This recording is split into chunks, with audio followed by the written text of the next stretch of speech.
Welcome to episode 41 of the Godly Young Men podcast. Today we're going to be discussing a sensitive subject to a certain point.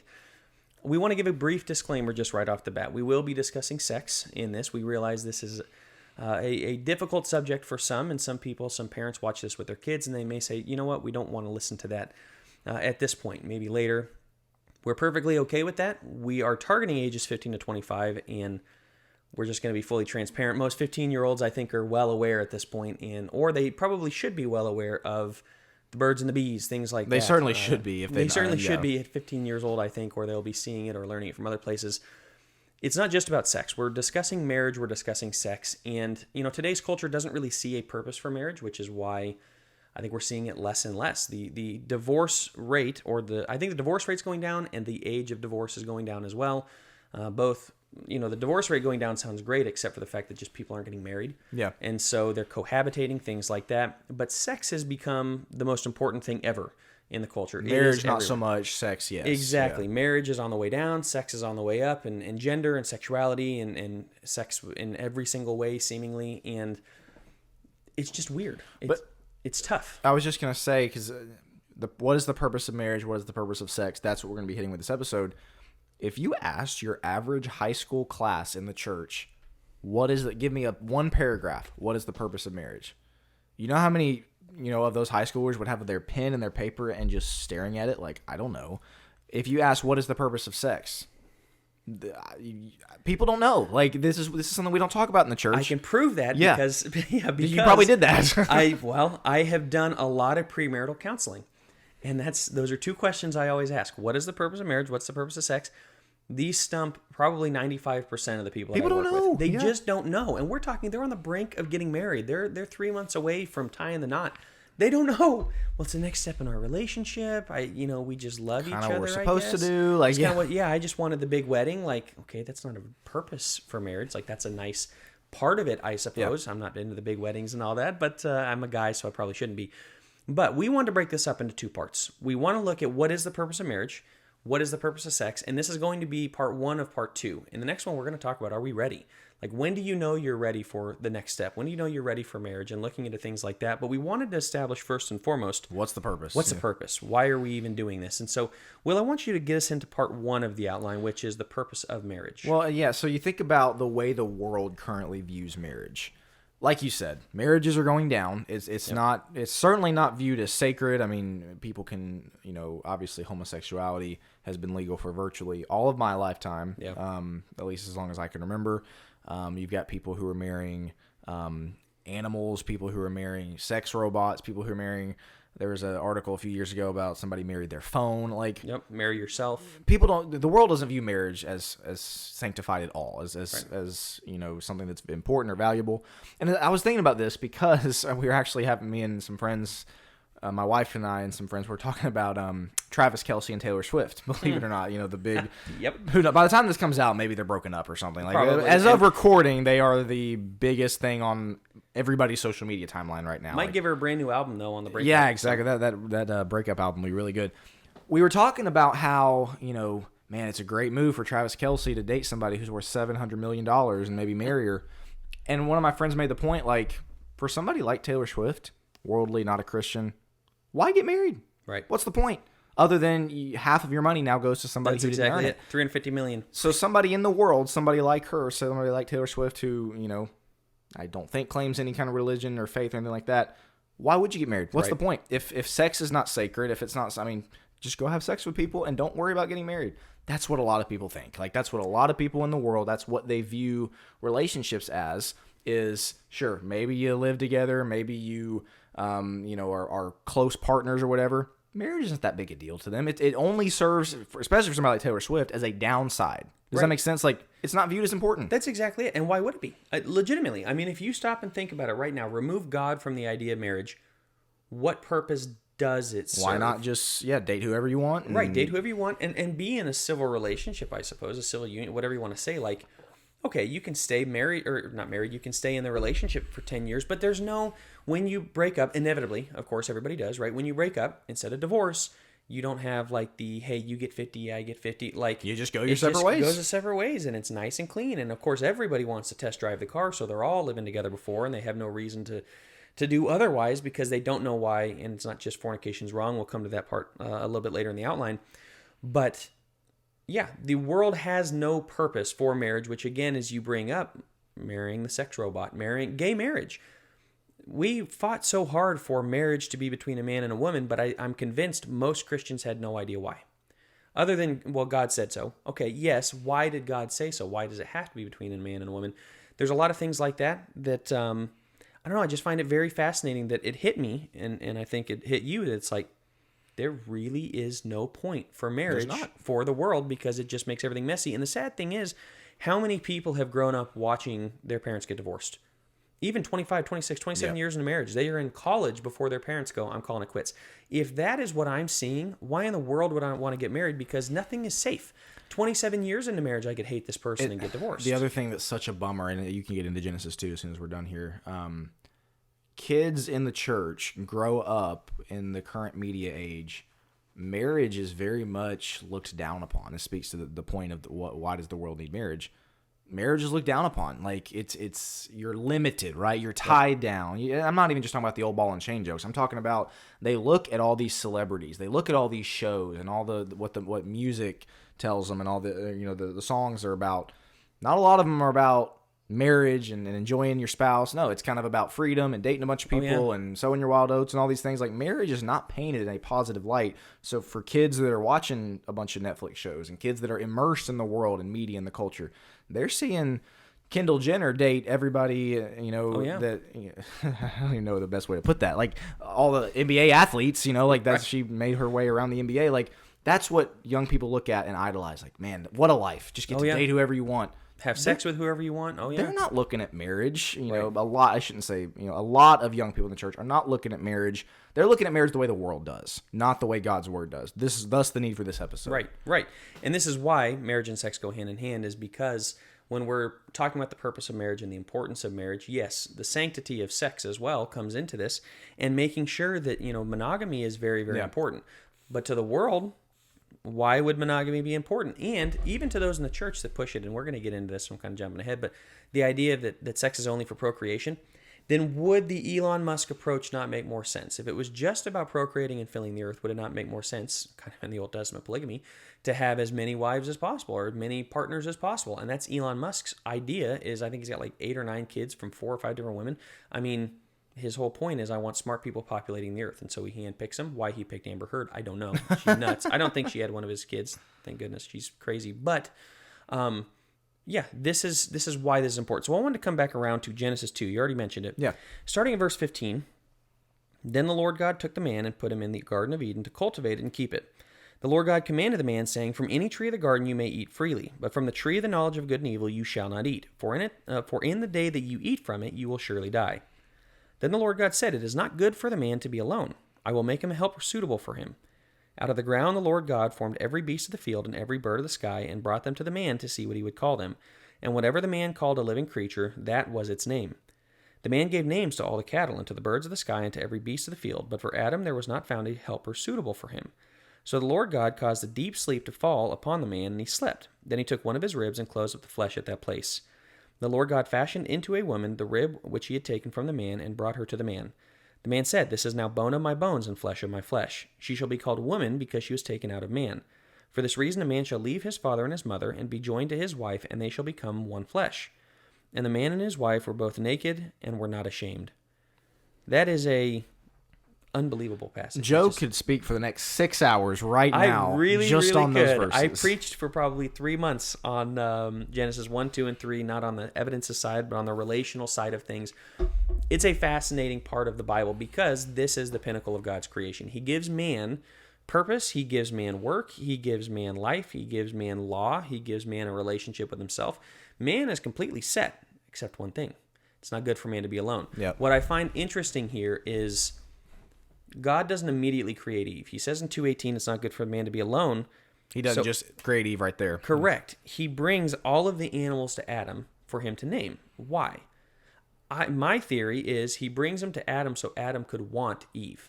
It creates want in the man. If God goes, Adam, you're lonely and you need this, and you go, oh, okay, I guess, cool. Yeah. No, you get to see nobody is suitable, and Adam goes, man, I really don't have somebody. anybody. I don't have anybody, and God goes, I got just the thing for you. That creates a desire within Adam to have somebody that's like him, that he can relate with, that he can talk with. He has a great relationship with God, no doubt. He's walking in the garden. You are not on God's level on any way. Therefore, there's nobody like you. Adam, you need somebody. And he creates the want in Adam and then gives him Eve. But what was Eve's whole purpose? What was Adam's purpose? We have to know both. What was Adam's purpose as a man? Take dominion. Yep. Rule over the earth, right? To cultivate the ground, to keep it. Tend to keep the garden. Yeah. So what was the purpose of woman? To help him in his pursuit. A helpmeet in his pursuit. Marriage is the pinnacle of God's creation. This is the last thing that we kind of see created is Eve, and it's been said like the glory of man was that he was the first created. The glory of woman was that man was incomplete without her.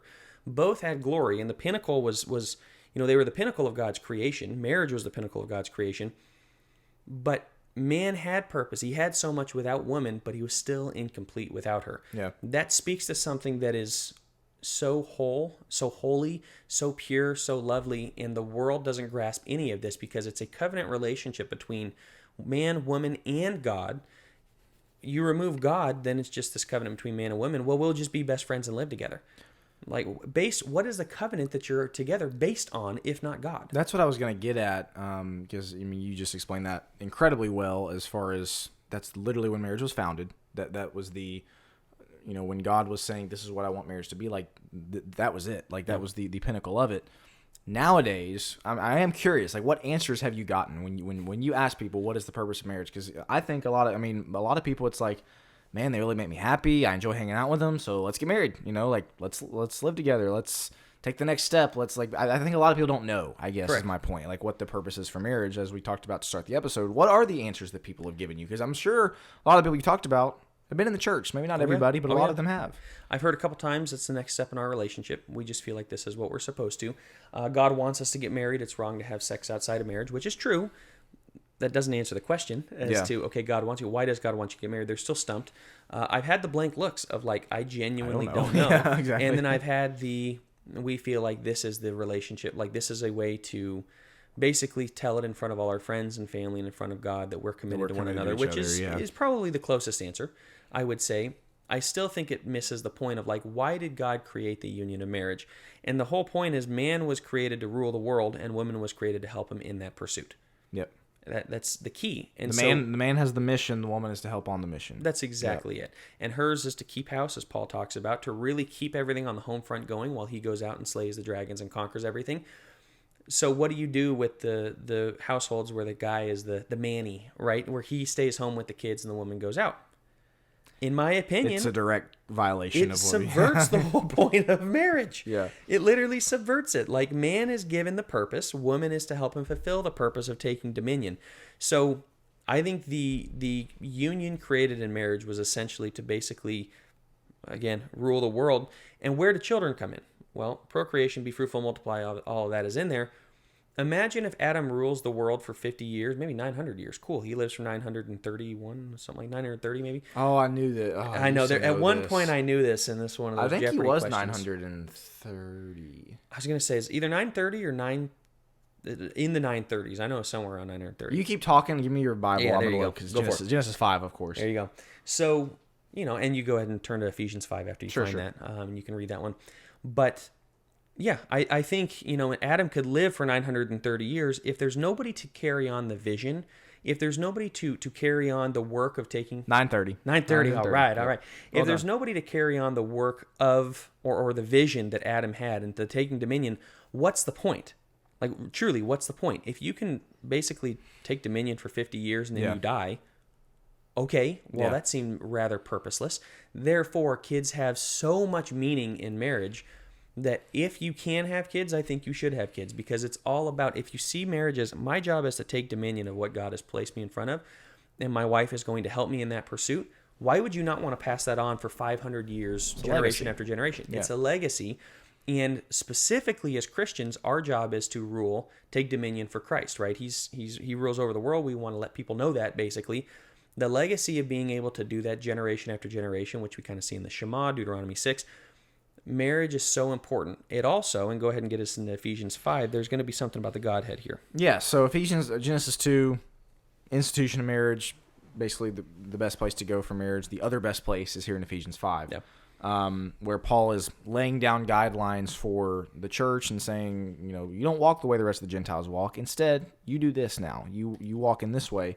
And he addresses different people, obviously. So 5:22, wives, be subject to your own husbands as to the Lord. For the husband is the head of the wife, as Christ also is the head of the church, he himself being the Savior of the body. But as the church is subject to Christ, so also the wives ought to be to their husbands in everything. Husbands, love your wives, just as Christ also loved the church and gave himself up for her, so that he might sanctify her, having cleansed her by the washing of water with the word, that he might present to himself the church in all her glory, having no spot or wrinkle or any such thing, but that she would be holy and blameless. So husbands ought to also love their own wives as their own bodies. He who loves his own wife loves himself. For no one ever hated his own flesh, but nourishes and cherishes it, just as Christ also does the church, because we are members of his body. Verse 31, he calls back to Genesis 2. And he says, for this reason a man shall leave his father and mother, and shall be joined to his wife, and the two shall become one flesh. A direct quote of Genesis 2:24. And so, yeah, we'll stop right there. But the other place to go when talking about marriage there, get into what you were going to get into with the Godhead there. So I think the marriage is... Well, first and foremost, it's to mirror Christ in the church. It's to mirror God and his people. We see this in Hosea. All throughout the Old Testament, he uses marriage as kind of an allegory to God and his people. His relationship with his people. His relationship, right? And so Christ, and you think about Christ is taking dominion. All authority has been given in heaven and on earth, right? We as the spouse, as the church, are to be the helpmeet to that in helping him in the mission of taking over everything. But I think from the Godhead perspective, isn't it interesting that God creates man, woman, and kids? Which mirrors, I think, the Father, Son, Holy Spirit, right? Like there's the triune, Trinitarian aspect to the family, and I think without the kids, you kind of miss a part of that. The same way that God created the perfect structure of, the cord of three type of thing coming together. I think there's an element of that as well, and why God created the family is it was to mirror the unity that you saw in the Godhead. They had perfect unity, and they said, we want to bring that down to earth. They created the family to be a part of perfect unity, and marriage is the foundation for that. It's what keeps everything together in a covenant bond and in a covenant unity that allows the world to basically go around. There are so many broken marriages in the world. I shouldn't say in the world, in the church is what I meant to say. Yeah. So many broken marriages in the church. I think this is why a lot of young people don't look at marriage as something to be desired. They look at it as... no thanks. I don't really want to sign up for that. Maybe 15 years down the road, which we'll get to in the next episode about being ready for it and prepared for it. They don't look at it in a positive light. Right. I wonder if more people truly understood, as we're discussing here, the purpose of marriage and what it goes back to in Genesis 2, the design that God set up to mirror the church. If people truly understood that and understood that the way that they treat their spouse, the way that they view kids, the way that their kids see them as a husband and wife, cooperating and living together and loving each other as a reflection of the church. If more people understood that, how many less broken marriages would we have? Right. How many, you hear stories about just, marriages that you think are great on the outside and looking in, everything's great. They're in shambles. Yep. Maybe they end in divorce, maybe they end in infidelity. Maybe they don't end at all, but it's just two people who are merely coexisting. Yeah, exactly. Logistical marriages, as you brought up before, just got to get the kids here, got to get the kids there, got to be at this place at this time, and nothing more to the marriage. I think if we understood exactly what you're talking about here, young people today would have a lot better of a picture of marriage. That's right. One of the key verses I'm convinced in the entire Bible is Genesis 2:25. The man and his wife were naked and unashamed. Sounds like a weird one to have as the key. It's so key because that was the last time in Scripture where we get to see what heaven will be like. Basically, we see it in Revelation. We see kind of calling ahead, but the naked and unashamed. Because right after that is the fall. Correct. Genesis 3, there's the fall. And what's the first thing? We're naked. Now we're ashamed. The last time where God really created this perfect unity, this perfect intimacy where you're naked, you're unashamed, you're walking in the garden with him, what do you think heaven's going to be like? Naked, unashamed, walking in the garden with God, in my opinion. And you go, wow, we're going to be naked in heaven? Look, I'm not here to be a philosopher, to be a theologian on what exactly it's going to be like. The same principle of perfect intimacy applies. Where do you think you get that on earth? Only in marriage. Only in marriage can you be naked and unashamed. If you are fornicating with your girlfriend, you're naked and ashamed because you know what you're doing is wrong. You know that you are transgressing God's law. Therefore, there is no unashamed aspect. When you're in a covenant relationship with someone, the beauty of being, and you can attest to this, I can attest to this, right? Like in our marriages, when you truly love someone and you're willing to give up your life for that person, the level of intimacy that you have is as close to heaven as you can get. And this rolls us into part number 2 here, if you're ready for that. Go for it. You had this on here too. So make sure and hit that. I do want to hit that real fast. The implication is this, and I'll say this, because we're going to roll it into sex here and why the naked and unashamed is so important. What is the full purpose of marriage? And I wrote it down this way. I think there's 4 parts to this.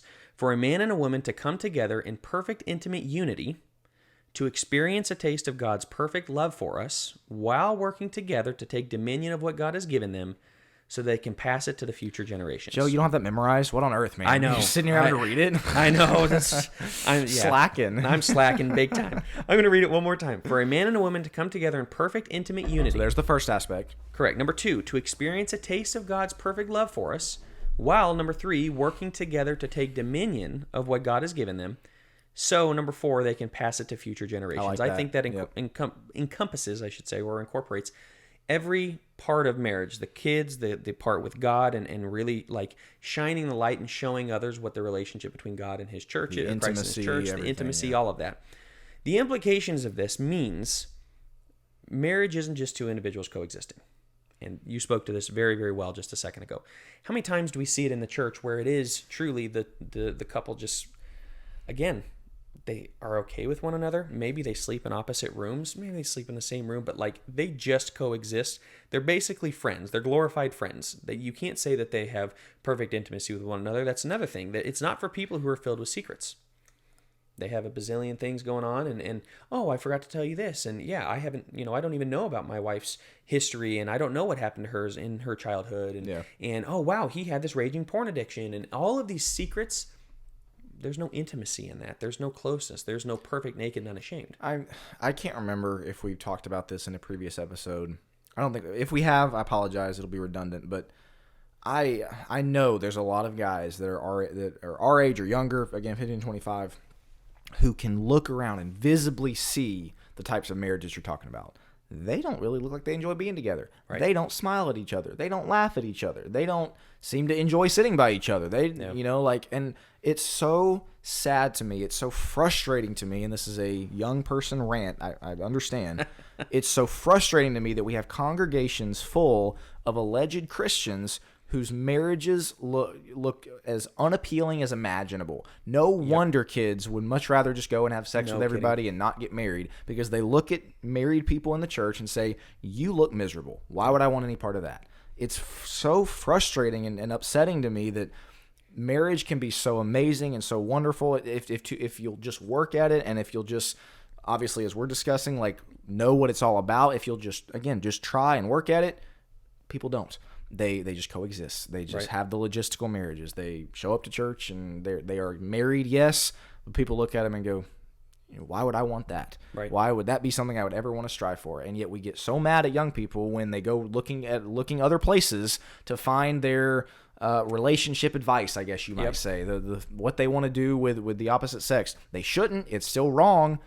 Man, do we in the church have to do a much better job of modeling marriages. No kidding. No kid's going to want to look at that and go, sign me up. And then when you actually sign up for it and all you get is the old ball and chain, you just need to learn 2 phrases. I'm sorry. And yes ma'am. Yes, dear. Yeah. Yes, dear. Like, why would I want a piece of that? Why would I want to subject myself to that unless you understood marriage is what you make it? I'll say 2 things. If you're 25 and under, not married, please don't think that's what marriage is like. All right. It's not. Right. If you're really, lazy and, again, don't really understand this stuff, marriage can end up like that because you're not working at it. But it doesn't have to be like that. Don't look at the people in your congregation or wherever that look miserable and think that's what marriage is all about. Right. It's not. You can attest, I can attest.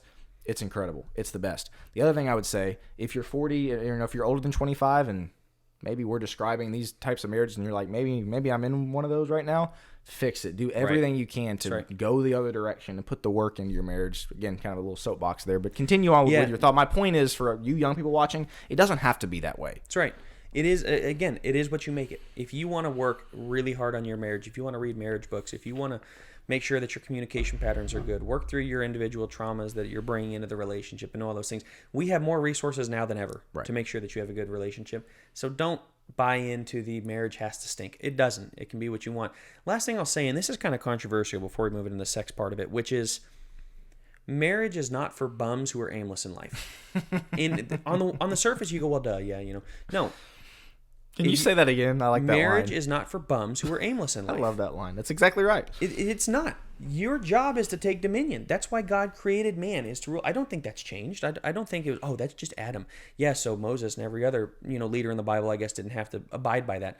Man's job was to be the pinnacle of God's creation and to take dominion over what God created for him. Yep. That means you're the best you can be in every facet of life that God has put you in charge of. As a husband, as a father, as a worker, maybe that's a employee or employer. Within the church. Your church. Yep. Yeah, whatever it may be, you excel at that.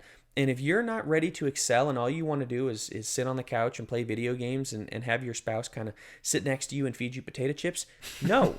That's not the purpose of marriage. And if that is your marriage, get out of that as fast as possible. Learn to be a man, step up, right? And I'm going to say most of our listeners probably are not falling into it, so I'm probably speaking to the rest of YouTube that will never find this. Right. At the same time, man, make sure that you step up and as your role in life is to take dominion, whether you have a woman or not. Your role is to take dominion. Do not bring your wife, your spouse, into an aimless life. Yep. Where you're just ready to, again, eat potato chips and play video games. That's not what marriage is all about. You are abusing it if that's what you think it is. We're going to get into a lot more of that in the next episode about am I ready for marriage? Because newsflash, if you are living your life chasing the next dopamine hit, next Netflix binge, next what can I do that's fun, you're not ready for marriage. Right. Like newsflash. That's exactly it. But this gets us into, and I'm going to we got like 5 minutes left for this last part. We better fight through this. And it's sex. So yes, people are, again, disclaimer, we've already talked about it some. Get us into this point, Will, because I think the world, yet again, as with marriage, the world has a very different view than Christians do, obviously. Yeah, so the world, and again, young people's view of it, because of the media, because of music and movies and shows and all that, sex is equated with fun, enjoyable pleasure. In the church, because we don't talk about it at all, and it's taboo, it's, kind of hushed tones when you talk about it, it's not viewed in that way. It's viewed basically strictly for having kids, for procreation. It's viewed as a, again, kind of behind closed doors conversation. And so because of young people's curiosity, because it's something that, again, the way hormones are, they want to know about it, a lot of young people go to the world to find out more about it and goodness, the way the world paints it is appealing. The way the church paints it is not. And so that would be the first thing that I would say is, again, for the world, it's fun. For the church, it's basically all about procreation. And we wonder why so many kids run towards and procreation, just in case there's somebody watching who doesn't know what that means. Having kids is what that means. Right. When I was young, I maybe didn't know what that word meant. But the problem with the way the world views it and the way the world paints it is it's meaningless. Yep. Casual sex. Have it with whoever, whenever, doesn't really matter. Your virginity doesn't matter. Move on to the next one. Yeah, notches on your belt type of talk. It's not sacred. It's in any way. It's not valuable. It's just you throw it around. Like when I was growing up, I always thought kissing somebody was a huge deal, right? Yeah. And then, you have conversations with people, they're like, yeah, no, that wasn't a big deal at all. Sex is like that for some people. Obviously, sex is a huge deal. Yeah. For some people, not a big deal at all. It's like holding hands. It's like kissing. Like they just do it all the time. What's the issue with the way the church handles it? What can we improve about that? And then obviously the world messes it up in so many ways and perverts it and makes it something that is just anti-biblical. What's the balance here, I guess, if you will? The world talks about it. Yeah. First and foremost, the world talks about it. We don't. What's the best thing the church can do? We can start talking about it. God created it. God created the idea of sex. God created it, having kids through sex. Like that was his grand plan. Why should we shy away from something God created? Right. Like we took what was ours and we fumbled the football and we let them go score a touchdown on us. Like, what are you doing? This is yours. Like, why are we not leading the discussion in what sex ought to be? Yep. It's because it's taboo. I was talking with president of Bear Valley, Denny Petrillo, Dr. Petrillo, and he's a great guy. I was talking to him about Song of Solomon. He actually wrote the commentary, the Truth for Today commentary on Song of Solomon. It was very interesting. And he said, even in studying for that, I found this goes back pre-Jesus, these guys were still squeamish to talk about sex. Yeah. Like the Jewish rabbis, they didn't want to talk about it either. So this is pretty much universal all the way through. Yeah. It's difficult for people to talk about except the world because they want to accept everything. And so first things first, I think we in the church need to figure out a way to talk about it tastefully, tactfully, right, appropriately. It's not just about procreation. But it's not just about procreation Yeah. because, as previously mentioned, what do you do with Song of Solomon? Where are kids mentioned in Song of Solomon? It talks about being a daughter, it talks about being a son. But where are kids? They're not mentioned. It's an entire book about sex. And if you think that's an allegorical book, It is not. it's not. It's not.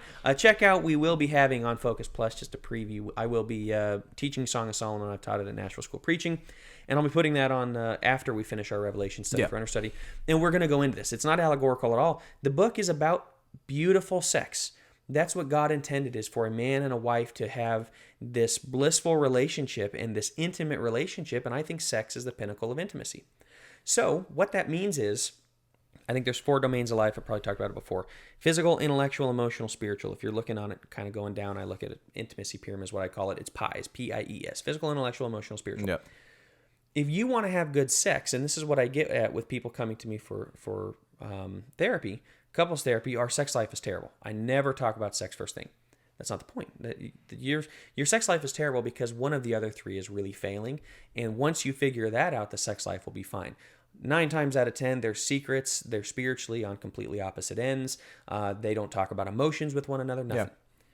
With this being the pinnacle of intimacy, if you can be aligned spiritually and you know one another's sins and you're praying for one another, helping each other, you know each other's emotions, you know each other's goals and dreams and struggles and everything else, you're intellectually good friends, you talk about books and movies and things like that you're interested in, sex is going to come easy. You can't have a really good sex life while you're lacking all those things. You can have quote-unquote fun, but it's going to be meaningless, it's never going to fulfill, and you'll find yourself being aroused 24/7 because you're just searching for the dopamine hit and for somebody to love you. In a covenant-committed relationship, sex is intended to be the gel and the glue that holds so much. It's the pinnacle of it. It's like, it's the exaltation after a life lived openly and intimately and honestly and vulnerably and authentically with that person. You are then getting the physical benefits of a life lived intimately. Yeah. It's a beautiful thing. It's amazing when done in that context, and we cheapen it as much as possible. We allow the world to cheapen it and to stomp on something that is literally, in my opinion, I think it's as close to heaven on earth as we can get. Perfect, bonded unity in this covenant relationship. I really think that's very much what heaven will be like, and people get really weird about it. Legitimately, though, I think that's God's, like, he's giving us a taste of heaven on earth in beautiful, naked and unashamed intimacy. But to our point, this is the type of stuff we've got to start talking about in, Right. in congregations. This, I mean, I don't have anything to add. Like, Joe, you explained that so well, and it's something that growing up, my parents, had the talk, and, it was something that I thankfully learned from them and not the internet. I know a lot of kids learn from the internet. Other than that, it was not discussed a lot. Like, Right. it was pretty, It was still pretty taboo. I heard 0 classes on it. I heard 0 sermons on it. And listen, I'm not saying we need to get up and have a sermon where we're, spelling out explicit or graphic details or anything like that. But the stuff you're laying out, we need to know this stuff. We need to know the purpose of it. And we're already like 30 plus minutes. And so we probably need to wrap here shortly. But one of the things that I wanted to say before we completely wrap up is, as we head into the next week's episode about Am I Ready for Marriage, the reason we started with this episode is because if you don't understand the purpose for marriage, if you don't understand the purpose for sex, and you think it's just to have fun, it's just for procreation, it's just because that's what a husband and wife does, maybe you're probably not ready. You probably need to do some further study, do some further reflection, do some further whatever, because you have to understand the purpose of these things. You have to understand the purpose, not as the way the world paints it. Unfortunately, not as even the way a lot of the church paints it. Like, you have to go deeper than that. And for young men looking at the world, marriage is not something that's appealing, especially when you consider 70% of divorces right now are initiated by women. Yeah. Guys are looking at it going, why would I want any part of that? She can basically latch on to me, and then I have to pay child support, when she leaves. Doesn't have to be like that. Understanding the purpose for these things, thus why we devoted this episode to it, is vital to understanding, am I ready for marriage? Do you know the purpose of marriage? Do you know the purpose of sex? That's right. Anything else to add? I think that's fantastic. I don't know if you had anything else you wanted to get into here. I mean, that's. We had the implications. We kind of discussed it. Sex doesn't create intimacy; it just enhances it. Other thing, wait until marriage. Don't fornicate because you can't fully be intimate spiritually. Yeah, for that's sure. an important point. Don't fornicate. You can't fully be intimate when this person might leave you tomorrow. Yeah. You'll never be in a covenant until it matters. Third thing I don't even have on here. Don't ever say the word divorce in your marriage. Do not ever mention divorce. Divorce cheapens everything we're talking about. Divorce takes it, and this is why God hates divorce, is the covenant that God created in marriage is beautiful. Divorce cheapens it and takes it down to nothing. If divorce is on the table, it might as well be a breakup, because it's like this person might divorce me tomorrow. They might leave, and in no-fault divorce, which is actually getting overturned sometimes, which is fantastic. Recently, it's looking like it's overturned in Nebraska and a couple other places. But no-fault divorce cheapens everything about it. Last thing I'd say, as far as it goes with sex, enjoy it as a blessing from God. Do not make it everything. We look at it and you hear this as a young man. Have you had sex yet? Oh, you're still a virgin? Wow, that's crazy. Look, I was a virgin at 21 years old, and every one of my friends, hockey friends, had pretty much had it probably 5 years before I had. Yes, I was outcast. Yes, I was weird. I was not missing anything. This is not the Magna Carta. This is not the Mona Lisa, like the best thing. Look, it's for a very specific purpose. It is fantastic in a proper marriage covenant relationship. Right. Don't make it everything as though you're missing out on the best thing that you've ever had in your entire life. Pump the brakes on that. You'll enjoy it in time. Don't feel weird if you're a virgin at 25 years old. There's no reason to go cast away your virginity because some loser online thinks that you're a wimp because you haven't gone out and slept with everybody. There, Truly, who's the real loser? So just wanted to make that point as well before we wrap up. Yeah, I mean, stay tuned for next week because we are going to be. I'm sure there's a lot of young guys going. Maybe you're 17, 18, maybe you're 19, 20, 21. You're thinking in that way. I mean, again, you're a young man. You're thinking about girls. We've covered some episodes on girls. You're probably asking that question. Am I ready for marriage? How do I know if I'm ready for marriage? I think it was so important, as Joe's idea, to start with this one because you got to understand the purpose of it before you can know if you're ready for it. So unless you have anything else to add, we'll wrap right there. We'll be back next week talking about how do you know if you're ready for marriage? Am I ready for marriage? That'll be episode 42, but this has been episode 41 of the Godly Young Men podcast. Thank you for watching.